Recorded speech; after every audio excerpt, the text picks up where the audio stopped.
Thank you for coming tonight. Your presence here this evening is a great honor for our family and for our community.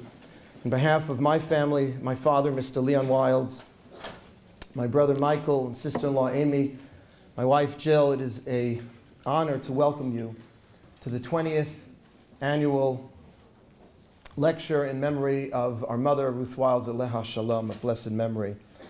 As you know, this year we are honored to hear from a great Jewish leader and historian, Ambassador Dr. Michael Oren, who we welcome together this evening with his parents, who came tonight, and also with his son Noam, who's here as well. It's an honor to have you all with us tonight. I want to also acknowledge the presence of Rabbi Chaim Steinmetz and his wife Lisa, and welcome them to the Upper East Side of Manhattan. Rabbi Steinmetz just became his new position here at KJ. We want to wish you mazel and bracha in many good years to come. I also want to recognize the presence of my rabbinic colleagues at MJE, Rabbi Penny Rosenthal, Rabbi Jonathan Feldman, Rabbi Ezra Cohn, Rabbi Avi Heller, and I want to thank Michelle. Where is Michelle? Michelle Sofin, who is here with her parents as well, for helping us bring Dr. Oren as our speaker tonight, and to MJE's Executive Director, David Miller, and our West Side Director, Atara Neuer, for their hard work on this evening's event. We thank you all. Before I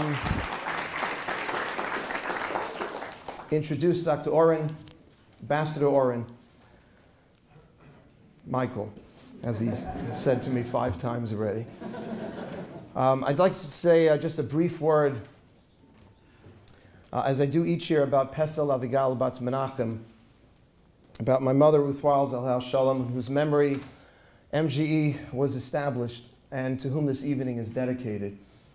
We read this morning from Parshat Toldot, and we heard about all these wells that Abraham, our forefather, dug in his lifetime, and how the Philistines filled up those wells with dirt and stopped them up after he passed away. The Torah then tells us that his son Yitzchak, Isaac, redug the wells and gave them the very same names that his father Abraham had. And 2 questions come to mind. First, why do the Philistines stop up Abraham's wells? In those days, and certainly in that place in the world, wells are not easy to come by, and I'm sure the water could have been very helpful. And second, why does Isaac come along to redig the wells and give them the same names as his father Abraham did? And the great Rabbi Soloveitchik answered the following. He said that Abraham spent his entire life spreading his belief in a one and only God. And he went from place to place promoting ethical monotheism. And in doing so, he developed many followers. But he was also challenging the status quo. And he was taking on the establishment. And so he also had some enemies, among them the Philistines. But as long as Abraham was alive, there was nothing they could really do. Abraham was quite powerful. He was wealthy, and he had a large following. But he was mortal. And the Plishtim understood that after Abraham would pass, they would have a chance to make sure that all of his teachings would die along with him. And so they stopped up the wells. They literally tried to bury anything and everything associated with Abraham. And that's why Yitzchak came along and redug those wells, giving them the very same names his father had. So the world would never forget who Abraham was. And the teachings of ethical monotheism, what one day would become Torah Judaism, would not die along with Abraham. And 20 years ago, when our mother passed away, our family was also searching for some kind of meaningful way to carry on the legacy and the life of example of a very, very special person, really our matriarch. And we wanted to make sure that the values and the gifts that our mother brought into our lives and into the world, because she was very involved with the community at large, and that her unique spirituality and the wonderful and endless acts of chesed, of loving kindness that she did for so many other people would never end with her passing. And so we started MJE in her memory.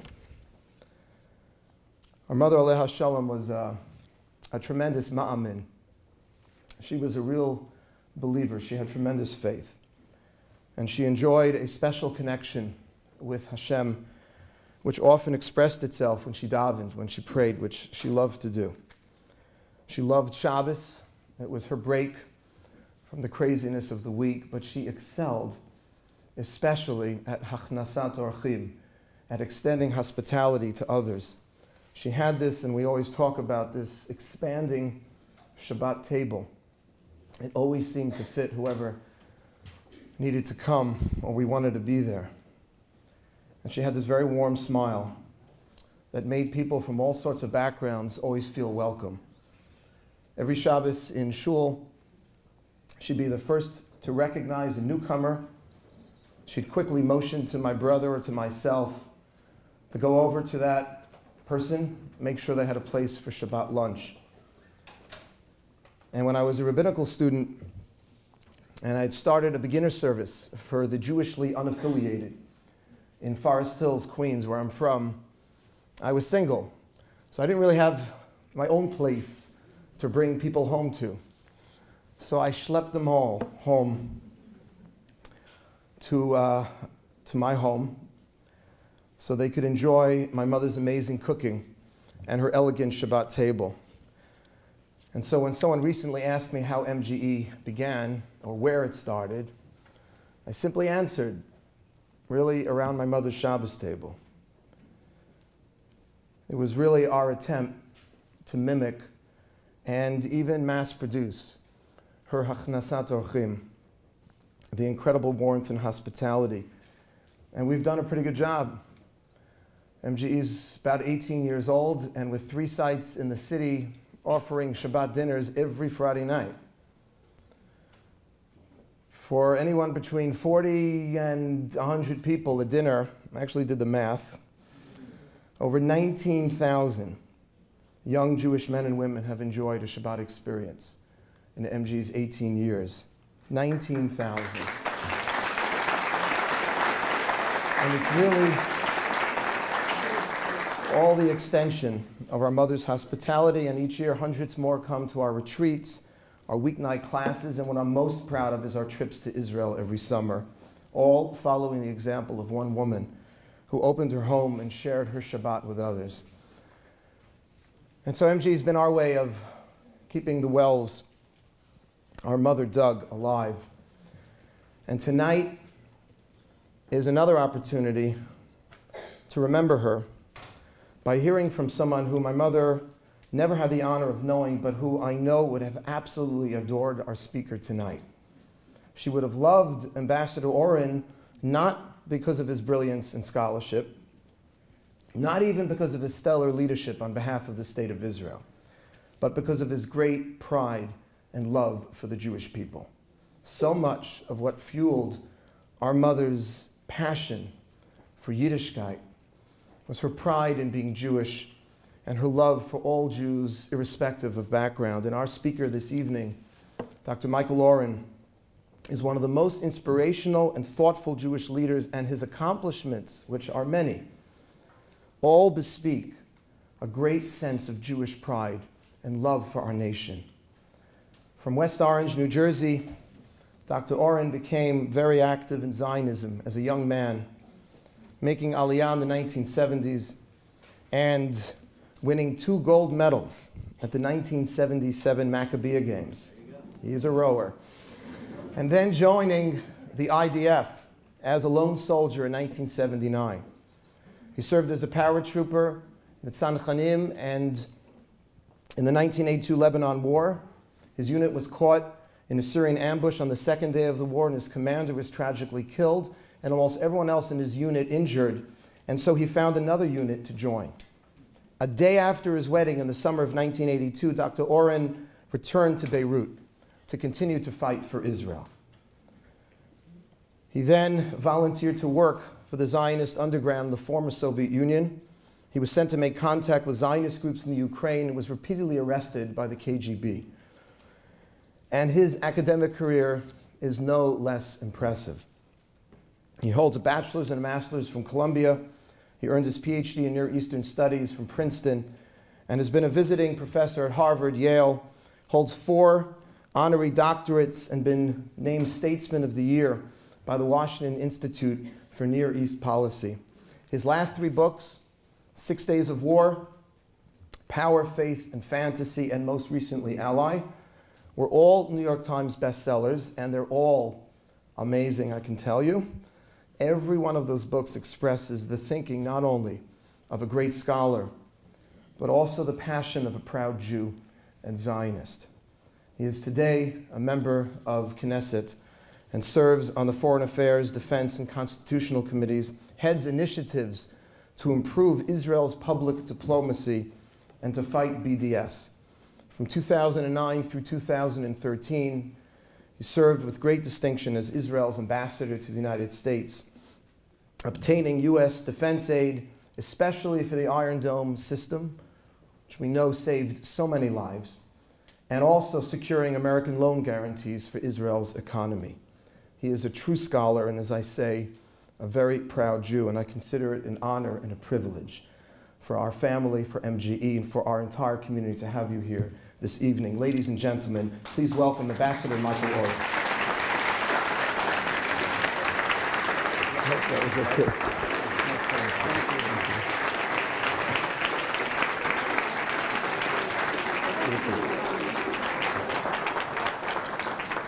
You know you made it when your parents give you a standing ovation. I haven't seen one of those since my bar mitzvah. More about that later. Terrific. Thank you. Thank you, Rabbi Withers. Thank you, Michael, your brother, Leon, Kavod. You do me the great honor for speaking in the memory of Ruth, Zichronah Livracha. Thank you all who support MJE. It's a terrific organization. Rabbi Steinmetz, Shalom. To the incomparable Rosenblatts and the incomparable Gersons who are out there somewhere. To my beloved sister Karen, who is here. To my son Noam. All right, there are lots of nice Jewish girls here. You knew I was going to say that. He's 25, guys. Officer in the IDF. Really, not a bad family. Okay, so we got some hands raised. We got some hands raised. And to mom and dad who come out there in spite of the fact that I left home in New Jersey. Okay, so now I'm in Knesset now, so by law I can't plug my own books. They're all available at fabulously reduced prices. But this one you see is called Ally. And this book took me, it's 400 pages. It took me 11 months to write. I had to take off, I had a 1-year contract. I had to take off 50 days to defend Israel during the Protective Edge operations. I couldn't write that much there. But when I finished the 400 pages in the 11 months, I thought, okay, what are we going to call this book? And that is a less than trivial question for an author. And I had really no idea. I woke up one morning, I told my wife, Sally, that I know it was one word with 2 syllables. And then I turned to her and I said, I got it. It's called Ally. Whereupon Sally says to me, somebody in America is going to say that the name of the book is Ally. And I'm not going to tell you what federation in the United States, major federation, introduced me as the author of Ally. And then my wife, Sally, said, someone's going to say that you left out the S. Right? Ally has to be one of the most beautiful words in the English language. Think about it. It has no negative connotation. One can be a partner in crime, but never an ally in crime.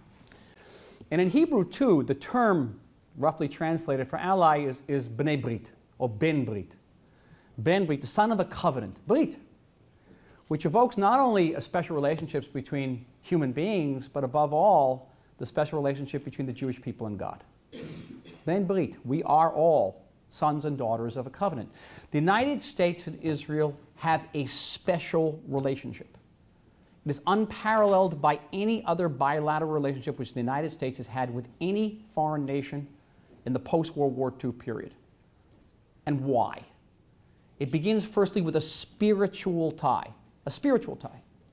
And it goes back before the Six-Day War, before the 1948 War of Independence. It goes back 400 years to the first Protestant Puritans who set foot on this continent, because they thought of themselves as the new Jews. They loved the biblical narrative of the escape from bondage to freedom. They escaped from England, which they likened to Egypt. They escaped across the Atlantic Ocean, which they likened to Sinai. They came to this country, and this was the new promised land. They imposed the map of the old promised land on this promised land. That's why in this area you have about 1,000 place and town names that are from the Bible. Last night I was in Bethpage, Long Island.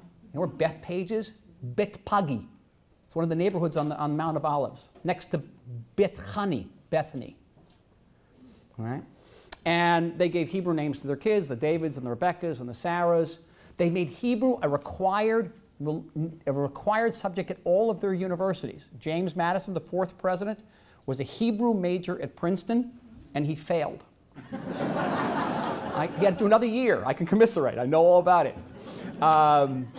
At the end of the American Revolution, 1783, the descendants of these Puritans had to decide what was going to be the great seal of the United States, and there was a group of American leaders who thought it should be the bald eagle. But there was another prominent group of Americans who said, no, the great seal of the United States should show Moses leading the children of Israel out of bondage into the promised land. A heated debate, you know, the follically challenged bird won. But the designers of the Moses seal were Thomas Jefferson and Benjamin Franklin. So we almost had Moshe Rabbeinu, you know, when the president spoke there. But it was that's how deeply the sons and daughters of the Puritan generation had internalized the biblical Jewish narrative. And the fact that these Puritans were the new Jews meant that they had a kinship relationship with the old Jews, us. They were our mishpucha. You know, like many mishpucha, they didn't necessarily want us living in the same neighborhood, but okay. And, but they were mishpucha, or their country clubs, and that they had a close relationship as the heirs to the new promised land. They had a close geographical connection to the old promised land, the land of Israel, and they concluded that to be good Christians, to be good Americans, it was their divinely ordained duty to help the Jews fulfill the promises made by God in the Bible. That is, to restore them from exile, to restore them to their sovereignty in their ancient land. And this was not a peripheral notion. John Adams was the second president of the United States. He said it was his most ardent wish that 100,000 Jewish soldiers would march back into Judea, as he called it, and reclaim it as a Jewish kingdom.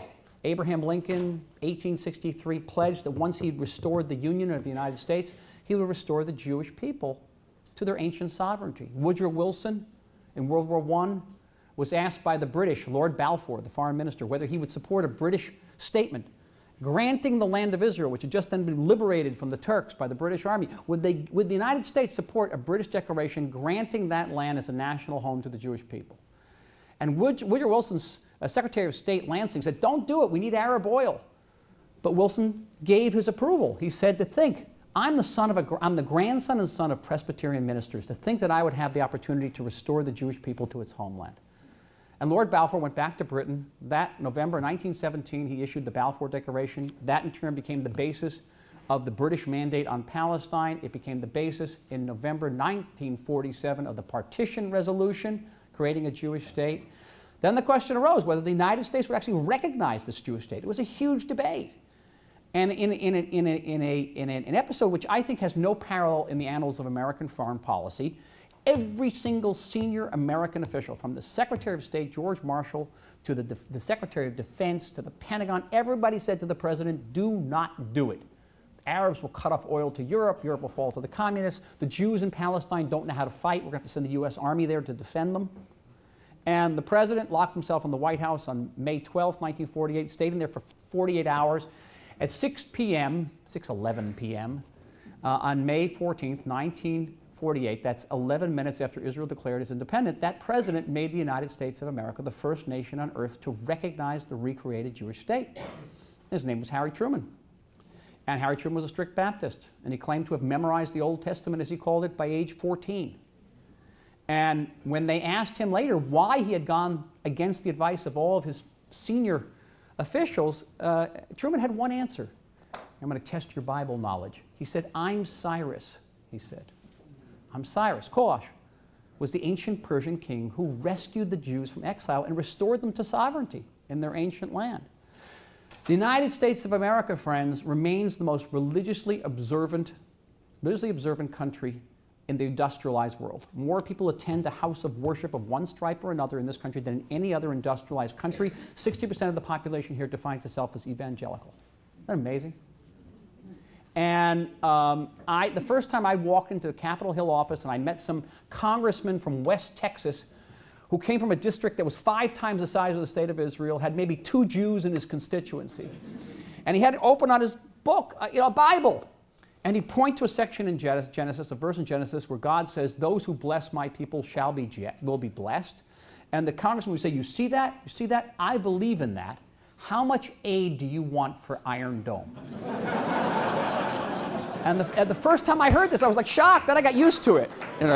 Amazing. It's extraordinary. And to this day, that spiritual connection is, to my mind, the central pillar. But Israel comes into being in 1948 not just as a Jewish state, it comes as a democratic state. And we're part of a list that is getting shorter and shorter in the world, the list of democratic countries. It's getting shorter, not longer. And we're on the ultimate short list of those countries. You can count them on one hand almost. United States, Canada, Great Britain, Australia, New Zealand, those countries that have never known a second of non-democratic governance. Israel's on that list. But we're the only country on the list that has never known a second of peace. And war crushes democracies over and over again. Never crushed ours, not for a second. I'm in the Knesset, I'll tell you. We got a democracy. All right? If our seats aren't screwed down, we'll throw them at one another. But it's a democracy. We have Christians, Druze, Arabs, all sorts of Jews in this house. And we're a 2-hour drive from ISIS. A 2-hour drive from ISIS in the Knesset. Amazing. Israel's the only country in the Middle East that has a memorial for John Fitzgerald Kennedy. We're the only country in the Middle East that has a memorial for Martin Luther King. We're the only country in the Middle East that has a memorial for 9/11. If you haven't seen it, visit it. It's outside Jerusalem. We're the only country in the Middle East, maybe in the world, that has not 1 but 2 exact replicas of the Liberty Bell. Inscribed with the biblical verse, may freedom ring throughout the land. All right? Where do you find that? What there was not, you had the spiritual ties, the democratic ties. What you did not have was a military alliance.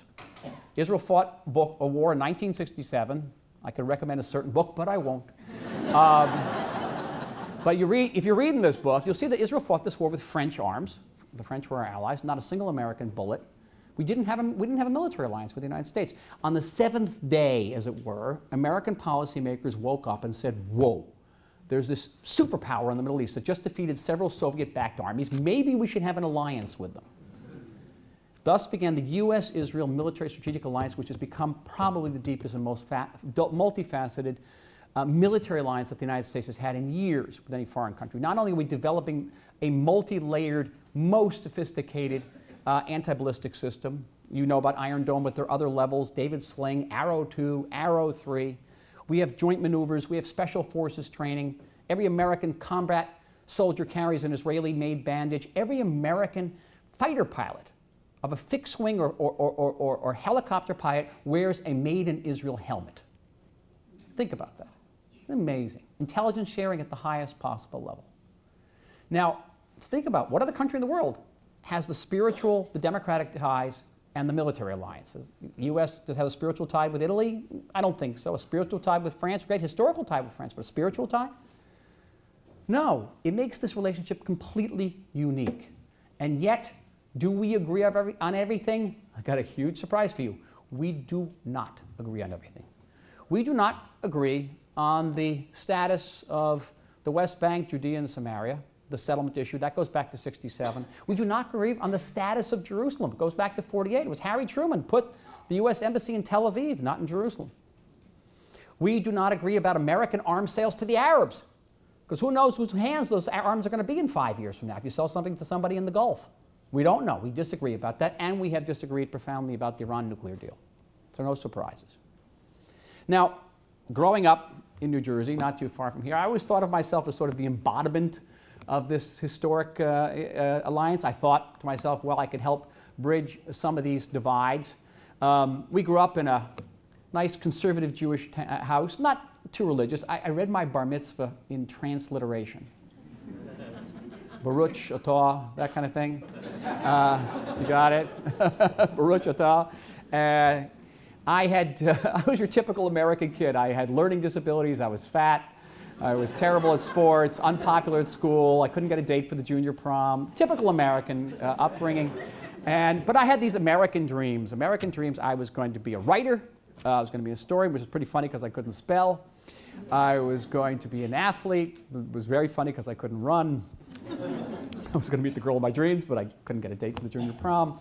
I was going to be an Israeli. Now, I don't actually have a full explanation about why I got around to this. Dad fought in World War II. He went from Normandy Beach all to the end. He's a decorated war hero. And his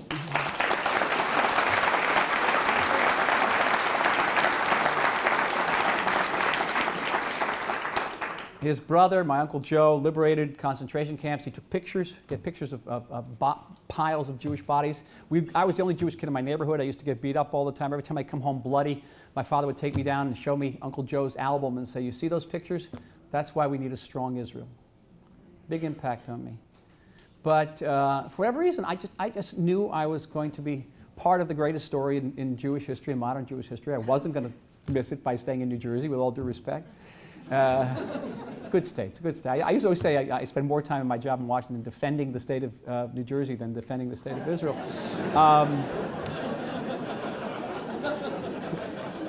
I don't know how much good I did. And in a typical American fashion, I sort of lived out these dreams. I taught myself how to spell, became a writer and a professor. Taught myself how to run and got involved in athletics. You heard about those gold medals. I'm still rowing on the mighty Yarkon in Tel Aviv. Good river. And when I was 15, I began mowing lawns and shoveling snow all year long to save enough money to go to Israel every summer and work for free. That's how crazy I was. On a kibbutz, I ended up being a cowboy on the Golan Heights, rounding up cattle. I thought it was very cool. I called myself Oi Rogers, the Jewish cowboy. You guys are too young to remember that joke. You can't get that. And when I was 15, when I came back to the United States, I joined a Zionist youth movement. We went to Washington, D.C. It was the first time I've ever been to Washington, and went to the Capitol, the White House. But the height of the trip was meeting Israel's ambassador to the UN, to the United States, who I got to shake his hand.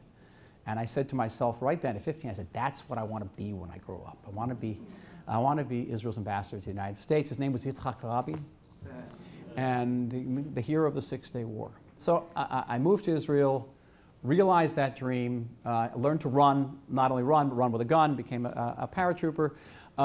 Met the girl wouldn't have gone with me to the junior prom, but she ended up marrying me, and having 3 wonderful kids, and lived out these dreams. And I eventually got to work in the government of Yitzhak Rabin. 20 years ago, by the way, this month. 20 years ago this month, I was working for Rabin.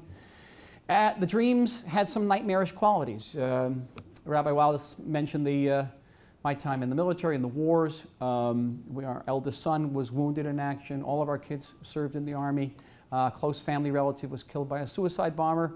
And 20 years ago this month, while I was working for Yitzhak Rabin, he was assassinated. It's a very rough time. But ultimately, the trip, the journey of becoming an Israeli, of moving there and raising a family there was inestimably fulfilling for me. It was the smartest thing I've ever done. And then in the late winter of 2009, I got a phone call from the Prime Minister Benjamin Netanyahu informing that I was going to realize my 15-year-old dream of becoming Israel's ambassador to the United States.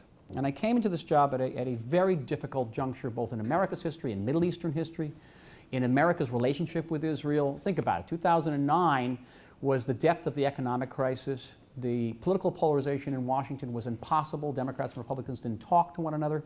Americans were war-weary after terrible, debilitating wars in Afghanistan and Iraq. The Middle East, as we've known, it was about to come apart. Who would think back in 2009 that in a couple of years there would be no more Syria, there would be no more Iraq?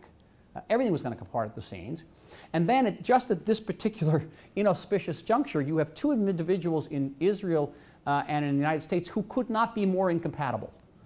Benjamin Netanyahu and Barack Obama, both elected in 2000. Well, Obama elected in 2008, but inaugurated in 2009, and Netanyahu was elected about 2 months later. So you have all this going on at the same time, and very different people. Their resumes are totally different. You look at Netanyahu's resume; it's very intimidating. He served not only in Israel's, the equivalent of the Delta Force in Seret Matkal, but he becomes a commander in Seret Matkal and a celebrated commander in Seret Matkal. He gets a BA and MA with honors with MIT. He's the #2 in the embassy in Washington. He is the ambassador to the UN. He becomes a successful foreign minister, successful finance minister, successful deputy prime minister, 20 years of legislative experience before he becomes prime minister for the second time, up against Barack Obama, who graduated from Columbia and Harvard, but did not have the legislative experience, didn't have the military experience, certainly, or the economic or financial experience, or foreign experience, but very different resumes. He didn't. Does that sound controversial? I'm stating a fact. But far more than their different resumes, was their differences in worldview. And you could not have, the worldviews could not be more different. Obama's worldview was one that was deeply informed by his childhood, deeply informed by his experience on campuses. It put a premium on cooperation with international organizations like the UN, which are not particularly friendly to Israel, outreach to the Muslim world, heavy emphasis on the outreach to the Muslim world, particularly in 2009. Talk more about that in a second.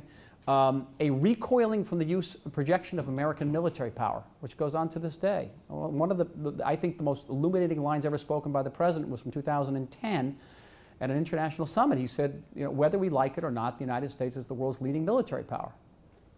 Whether we like it or not. Would Bill Clinton have said that? Would John Kennedy have said that? Or Ronald Reagan? It's giving you a window into a worldview. And a person who, during the election, said, I'm pro-Israel, and he's certainly pro-Israel, but being pro-Israel doesn't mean you're pro-Likud. All right? He gets a Likud prime minister named Benjamin Netanyahu, who has a very different worldview, which is unapologetic about the legitimate use of force, and a very dark worldview informed by his father's writing about the Inquisition, the Holocaust. You'll never find a Netanyahu speech that doesn't mention the Inquisition and the Holocaust. Trust me, I work on these speeches. Does not harbor in any way political correctness. Netanyahu will never use the word paradigm, ever. Search all of his speeches, you'll never find it. Very different. When the 44th president comes into office, he removes a bust of Winston Churchill that was given to him by the British. He moves it to elsewhere he takes it out of the Oval Office, moves it elsewhere in the White House. And when Netanyahu comes back into office, he hangs a huge portrait of Winston Churchill just over his left shoulder in his office. So Winston Churchill's always looking down on him. Okay? So very different worldviews. And in addition to that, the Obama administration takes, as a matter of policy, makes a decision to discard two long-standing principles in the U.S.-Israel relationship that go back to the mid-'80s, the mid-Reagan years. The first one was no daylight. No daylight means we can disagree about settlements, we can disagree about Jerusalem, but to the greatest degree possible, we're going to keep these disagreements behind closed doors and don't let our common enemies enjoy the sight of us bickering in public. In May 2009, the first meeting between the Prime Minister and the President took place. I was there at the White House, and there was a demand for a complete construction freeze in all the Jewish settlements in the West Bank, plus in Jewish Jerusalem over the 1967 lines, which would have been an impossible demand made to any Israeli prime minister, even from the left. But the demand was not only made within the confines of the White House, it was made very, very publicly. And the president was quoted saying, I'm going to put daylight between Israel and the United States. So the principle of daylight went out. The second principle was no surprises. So the idea of no surprises was that the United States is going to make a major pronouncement of policy that's going to impact Israel, especially Israel's security. Israel will have a chance to look at the text in advance. So in 2002, when Bush issued his roadmap for the Middle East, Ariel Sharon, who was the prime minister back then, got 2 weeks to look at it before they gave the speech. In June 2009, a month after that meeting in the White House, the president goes to Cairo, and he gives the Cairo speech, which is twice as long as his first inaugural address. It's a huge speech. And it has unprecedented support for the Palestinians, unprecedented public condemnation of our building in Judea and Samaria and Jerusalem. And it contains such lines as Iran has the right to peaceful nuclear energy, and no country should decide for another country whether it should or should not possess nuclear weapons. Now, when people hear this in Israel, they literally fall off their chairs because we get no advance warning of the speech whatsoever, nor we have advance warning about any other speeches that the president would make that impacted us over the next 6 years. So the notion of no surprises also went away. And it was particularly troubling on the question initially of the peace process, where the disagreements were very public indeed, and with lots of surprises. The May 2011 speech, which made the 67 borders with mutually agreed swaps American policy on peacemaking, but previously to that day, that had been the Palestinian position and not the American position, and it was made without any heads up. In fact, at the White House, I was told that that would not happen, that speech. It was very, very disturbing. But I don't want to leave you the impression that it was all about bickering and all about lectures and snubs. Yeah, we had all that. There, behind the scenes, the areas in which America and the United States continued to cooperate were vast. Again, the military cooperation was never closer than it was during the Obama years. America gives us $3.1 billion a year in general aid, about another $1 billion a year in missile defense aid. That only went up during this period. So 75% of that aid is spent in the United States, so it's very important. And at the end of the day, what other allies do you have like this? The Israeli army is more than twice as large as the British and French armies combined, folks. And it's a pro-American army. You don't find that anywhere in the world, never mind the Middle East. Talk about an asset. So that didn't change at all. But there were also times when we needed the president, and he was there for us. December 2010, I was attending the White House Hanukkah party. Has anybody been to the White House Hanukkah party? Bob, you've been to the Hanukkah party. Okay, it is the most surreal thing you've ever seen. Why? You have 1,000 Jews, many of them are ultra-Orthodox, the whole thing, and they are nibbling latkes under flashing Christmas bulbs. Holly wreaths, Christmas trees, everything going on there, because the White House is already decorated for Christmas. So I'm about to cross the street to go into the White House Hanukkah party, and my cell phone rings, and on the phone is the Prime Minister using a voice that I hope never to hear again, a really panicked voice, saying that a horrific fire had broken out in the Carmel mountain range, and 24 people were already killed. Ultimately 44 people would be killed, that Israel did not have any fire extinguishing planes, and we had no retardant. Retardant's that brown stuff you throw out of the back of the plane.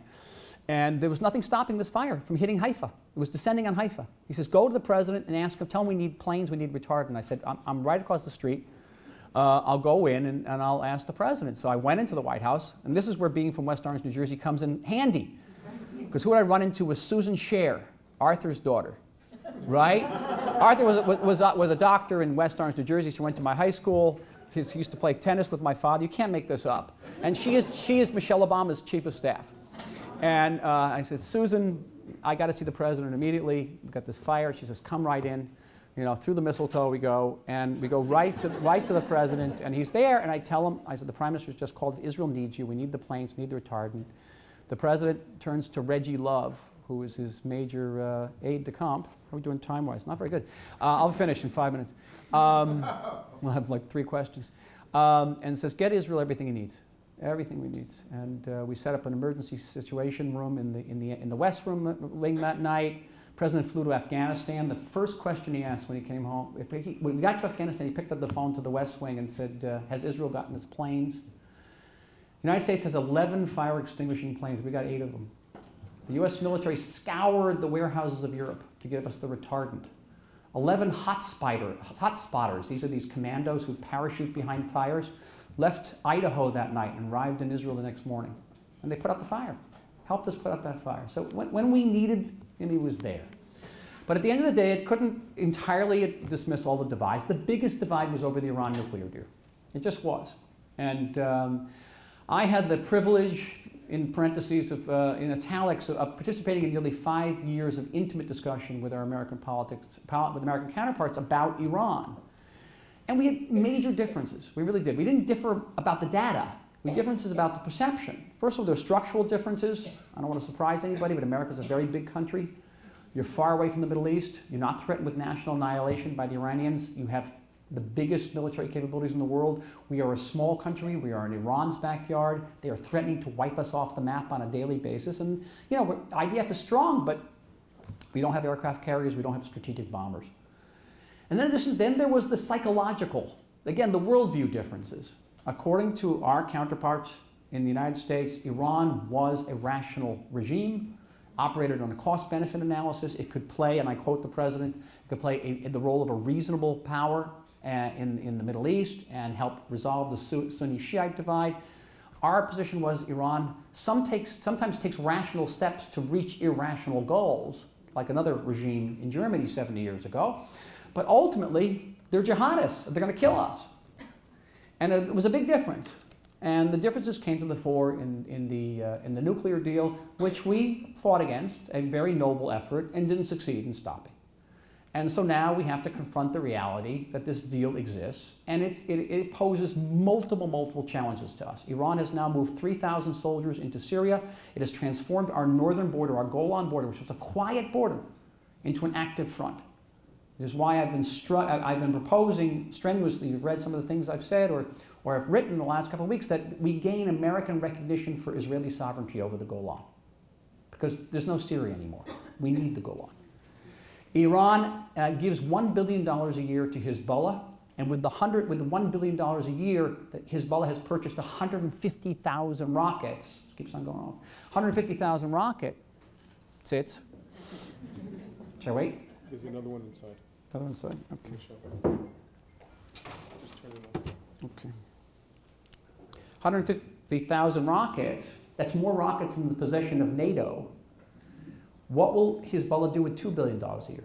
What will it do with $10 billion a year? Iran this year is going to get $150 billion in sanction relief, and over the next couple of years they'll get $700 billion in sanctions. We get serious problems.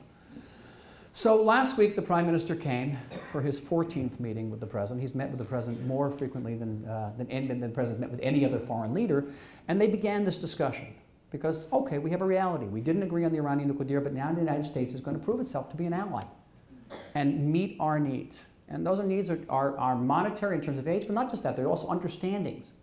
What is a violation of this agreement? How will the United States react? What if we have to go to war against Hezbollah? Will we get Iron Dome? Will we get diplomatic Iron Dome? At the end of the day, there is no alternative to Israel for the United States. That's the bottom line. There's no other country that backs us militarily, that shares our values, that has a population which is 70% pro-Israel. It's amazing. Every year, we're one of the most popular countries in the world in this country, in spite of everything you see on TV. No substitute, and there's no substitute for Israel for the United States, and no substitute for the United States for Israel.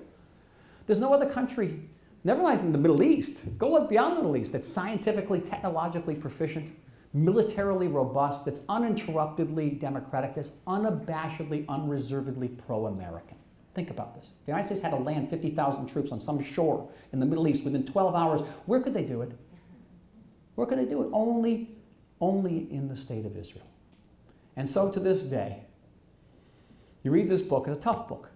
It's a testament, it's a confession. It's the only time I've ever written in the first person. I had to begin a sentence with the word I, how weird that was for an historian. But at the end of the day, it was a great pleasure and an honor to write about a relationship which conforms in the fullest sense to that most beautiful of Hebrew terms, ben brit, son of a covenant, to that most exquisite of English language words, ally. Thank you.